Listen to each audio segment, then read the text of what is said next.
Affinity 3 comes with a new mesh feature that creates all kinds of amazing colour effects within a shape or type, etc. And this works with any shape. So I've got a rectangle here, it could be a star, all those kinds of things in Affinity 3. So let's start at the beginning. So let's just create a solid colour here. Here's a solid colour, white. And this is just a basic rectangle now. And I could change colour, let's just change the colour to something other than just that. So red. I want to turn it into a mesh. Well, what you can do, just go over here, make certain you've got here the fill tool selected, and then go down here to the context toolbar. And just click here and go down here to mesh. So mesh, and it will default to 3x3. Doesn't allow 4x4 or 5x5. You can add more as well, but it's got that as the default, and that's always going to be default. You might like to save it, and I'm just going to go over here to styles, so I can just click here and add that style from selection. So I've just got a basic mesh added over there in styles. Okay, you got here the mesh. You can always put it back at any point to solid, etc., etc. Sometimes it might even actually observe that. You can now modify the colors of these, and this is the great thing about it. So you can just go here, again, fill tool selected, just go there and select one. And then you can just change it. Just go over here, swatches, just click on swatches, and you can see I've got a green there to create. At this point, it's not much different from elliptical gradient, but it is different. Of course, it's not the same as a gradient. Maybe underline, it might have that sort of technology, but you've got this lovely colourful design, but you can select a different one. And this is something you would find very hard to do in your normal gradient. You got that there. You can combine gradients to create this sort of thing, but this makes it a whole lot easier using the mesh feature. Now, unfortunately, I don't think you can change the load. Let's just try it. I've got that one selected. I can change the opacity. Oh, you know what? I just thought about it. You can do that. So you can reduce the opacity of the mesh points as well. Doesn't offer anything about blend mode, so you might not be able to do that. But you can obviously just change that. So if you just go over there, select that one, again, make blue, but you can then change the opacity again, and you can see you create some interesting effects there. Again, if I want to save it, which I do, I'm going to save it to the styles, and that's the key panel to save it. There's no presets feature for the mesh. And what I can do, I can just go to window, you've got the general, you've got layers, you've got swatches, but you've also got vector, you've got appearance, and you've got styles. That's where it is, that's the one you want, styles. And I'm just going to save it, just go over here. I've got this category I created earlier, it's called meshes, and I can then go over here and add style from selection. You can add a category if you want. That one doesn't exist by default, but I added it. Go there, add style from selection. It's a pity that they didn't add 2 or 3 in a meshes option here, but they didn't. Would have been nice, but there it is. You can just save it. You can tweak it. You can change it. So you can go over here and you can change it again, maybe change the opacity back up to say there, and exactly the same. Go over here again and you can say add styles from selection, and it's added. It sort of looks pretty good there. And the great thing about the opacity means you could look through, obviously you can build up different things, look through to whatever's behind. So you could have maybe images behind, so you could build up a complex design, have certain areas that you can see through and see the underlying image, that sort of thing. And of course, these things can be used for creating very unusual backgrounds, maybe bars in publications that you create, all kinds of different things and different structures. If you've got maybe sort of linear designs, all kinds of piping, whole range of things, and it can be used with any shape as well. Okay, with this you can also move it, so you can see I can move this node. This is again with the fill tool obviously selected. I can move that. I can also hold down the shift and select that one and move 2. I can also go over here and I can change the colour for 2 as well, or undo.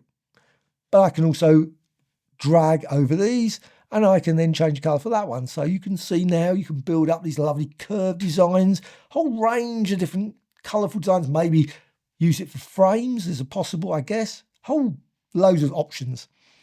You can also select that one. With it selected there, you can always then go to the delete key and just delete it.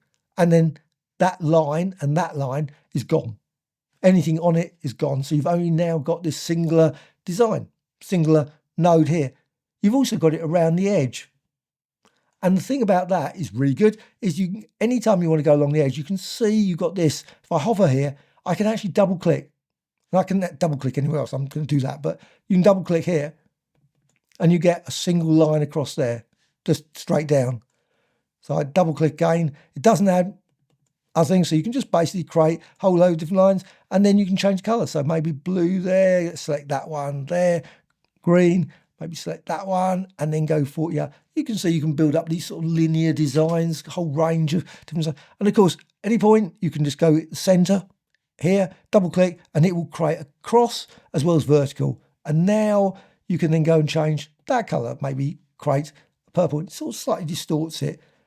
You've also got on each of these nodes, you see when you got that, you've got these little control points. You can move those and manipulate those, make them closer, smaller, extend it further, and it can go out like that way. And you can see you can create some variation just by moving these. So you've got this sort of design. Now this is made up now more obviously node points than before. And the more it puts, it gets more complex. You can build up and create some really amazingly abstract designs by using maybe 10 or 50 lines on this. It does become a bit overly complicated. But again, I can save it. So go over to styles again, add style from selection, and you can see you can build up quite rapidly a set of designs you can just apply to any shape or type, etc. Well, what you can now do is also you can manipulate it like this. You can just select these ones and you can drag this in. And as you drag this in, you'll notice what happens. You see it go through and you can see the background there. So you can actually move that. You can drag it up there, but it won't go any further. It's limited by the shape. So it will just stop at that point. So you can drag it off that way. You can drag it off that way. You can see you can create some lovely wavy designs like that quite easily, but it will still be extended out. You can still manipulate it. So you can select that one and change the colour. And you can see then it will obviously got that green just applied there. And again, I can go down and double click and add another one there. And I can maybe go down here and change the colours there. Just drag this. Again, you've got this still the same shape. Or I could drag it out like that. And again, go to say blue like that. And you can see you can build up this sort of very unusual sort of design like that. All kinds of three-dimensional effects can be used to create. You can use like create for Apple designs, whole loads of other possible ones. And again, exact same as before, you can go over here and you can add this. So click here, add style from selection, and you've got this design. Now, I'm going to show you something that's slightly a bit quirky about it. You created these and you're happy with your node structure. If you go to styles and you just click on this one, click on that one, they all then end up with the same structure. Now, that doesn't make any sense. Personally, I think it should remember the structure and update the structure, but it doesn't. It just seems to not. Maybe it doesn't remember that. Maybe it does. I don't know, because this just seems to then generate this. Now, if I go to this one and click on it, then it goes back to what it was. So it obviously has remembered it, but not when you first actually select it from here. I think that's a bug. Maybe, please put in the comments below. Maybe it's my misinterpretation, misunderstanding of the way it works. But I've noticed in a few places where it does seem to have a mind of its own. As soon as you click on one of these, it puts it back to what it should be and not what you've actually got. Okay, let's just go back to a very basic one. I think maybe that one, very basic one. Again, you've got there. See, if I just click on that one, it's put it back to the basic. That's just odd to me. Well, what you can also do, instead of styles, a sort of connected thing is appearance. And you can see appearance up here. I've got appearance, that's in window and vector, along with the styles, of course. Appearance, there it is. It comes from the vector designer. And you can see I've got this. Now, I'm just going to change that. I don't want that to be. I'm going to go back to what it was, which is normal. So normal, I've got there. And now I'm just going to change the colour. Let's just change. And when you change the colour, the thing there to normal, it's for the whole thing. It's not for that actual node. It's the whole, all of them. So again, I'm going to select that one. And I could go for quite a complex combination design, but I'm just going to go for 2. So let's just change 2. What you can do, you can go over here, select this. You can right click and you can duplicate. So duplicate, now you've got 2. And you can go here and you can say, well, I don't want normal, but I want difference. And difference, of course, it's the same thing. So it just makes it black because it's just create the difference between it. It's black. But now what I can do, I can go to this one, or any of the others, of course, and then just change it. So click and change colour. Or maybe go to this one and just move it. And you can see as you move it, it will get some of the colours come in. The blends like that. I can drag that one down and I can drag that one. And you can see you get these like multiple lights in the sky sort of thing. Weird sort of unusual designs purely by just having this. And also I can go here, again, select this one. Always have to select it. You can then right click again and duplicate. And then you get that. So the difference, so all kinds of combinations, and you can drag this down and manipulate this. Now, if I go to this one and then click this one, it puts it back to the actual one for this one. So it's the same sort of issue as before with the actual resetting. It doesn't do it until you actually click one of the nodes. It seems to not think it should change. So that is something that you should be aware of. As soon as you go to any of these ones, if you go to this one, it hasn't changed it. But as soon as you go to this one, say, it will put it back to what it should be. I think that's a bug, again. That, to me, feels very bug-like. But you can then manipulate it further, and you can see you can build up all kinds of complex designs. Again, there's no presets, but there is the styles. So if you want to save this, you've got this lovely design. You think this, oh, it's a beautiful gradient effect with all the sort of swirly colours. You can always then simply go over here to the styles panel, and that will be saved as well. So again, there, add styles from section. What's currently selected, it's stored over here. So you can, again, I just click on some of these other ones. You can see I can just run through them, and you can see all kinds of different designs. There's that one that I was just working from. And again, as soon as I click on there, you can tweak it, modify it. That doesn't change it here. It's just purely changing here. So you can create some new designs there. Exactly same. I think that looks nice. Add styles from section, and you can add multiple styles there, which you can reuse on any shape. So let's just now get rid of this one. So let's just delete that. And I'm just going to go for obviously something simple like an ellipse. So there's the ellipse, and it's sort of looking similar. You got that design there. Again, what you need to do is go to the fill tool. So fill tool, and you can see the structure now. Obviously the structure here of all these lines was created earlier. That doesn't matter. It doesn't matter what it is, the shape, if it's a star or anything, it will still have that structure there that you can then manipulate. And of course, if you go further at the edge, you won't see anything. If you go pull in like that, you can see the result there. So it doesn't matter what shape it is, you will still get this like basic thing that you've created there. And you can manipulate this, push this out and so on, and drag this out. And you can see as you drag that out, it gets a certain amount of influence when it drags. It gets a bit fainter there, the pink, and you can see the blue there, and I can push it back and you get line effects near enough. If you wanted to, you could create like circular designs, whole range of different designs, I guess, just by combination of these points, or maybe around the edges there, and manipulate the colours. Okay, what you can also do, let's get rid of that, I don't like that. What I can do now, I've got this, you can also go here and press the move tool selected, press return, and you get this panel pop up. And then you can duplicate it, and then you can see obviously it duplicates there. You can go to number of copies and scale there. You can see click OK. So you can use this move duplication feature. And the reason you get this effect is, let's just select all of them. If you go over to layers, you've got here the blend there. You can just change these. You can see run through there to create all kinds of weird and wonderful combinations. Some work better than others, maybe something like that. You can create some truly abstract designs using this approach. Again, let's undo, just go back to maybe some other one. Let's just go here. Not that one, maybe this one. Fairly abstract design as well.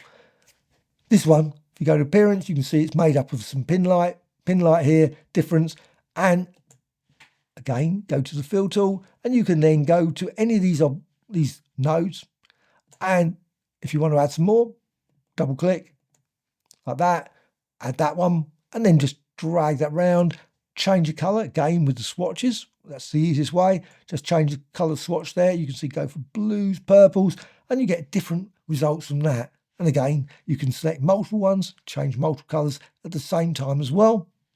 And also, again, drag this out. Again, if you get a design you like, you can always save it. So click again over here, add styles from selection. So this sort of design can be created.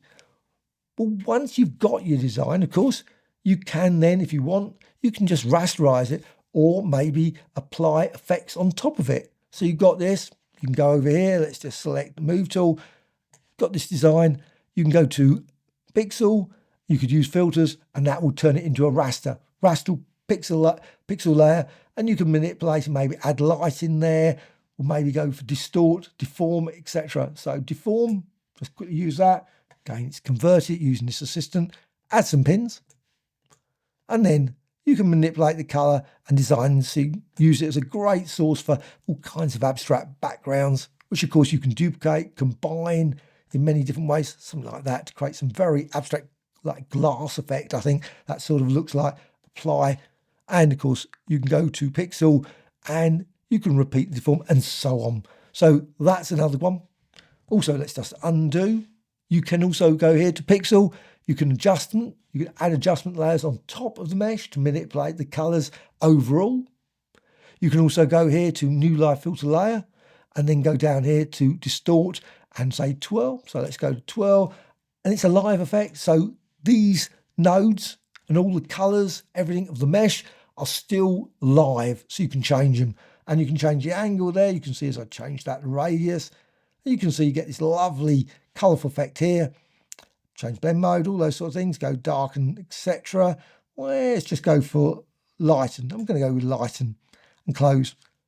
Go to layers, you can see you've got this, expand it out. The ellipse, just select that, gain, go over here, use the fill tool, and you've still got the structure just as before. And then you can move these around, select ones, double click, add another structure. Of course, the more you got, the more complex the design becomes. You can drag it around, remove them, and so on. And you can see as I do that, you move that around, double click, and it will subtly, occasionally change the end result. And again, let's just stop there at that point. So there is a quick run through of the mesh feature as a fill. Now, I don't think that the stroke feature works as well, but I will be doing a video on meshes and the strokes as well. There are actually lots of other things that I've just been discovering that you can do with the mesh feature. And of course you can use it with type, which I haven't shown, but you can use it as strokes as well. Find it slightly more fiddly to get some results, but it can create some really truly beautiful designs. So, hope you found this of interest. Will you be using the mesh feature? And what do you think of it? Do you think you can use it for, I say, very basic stuff, but you can see you can create some really abstract designs. And of course, this design can be duplicated. Hold down the Alt Option key, hold down there to build up all kinds of weird and wonderful abstract designs that way and combine them all and so on. Literally millions of color designs can be created using this. Bye.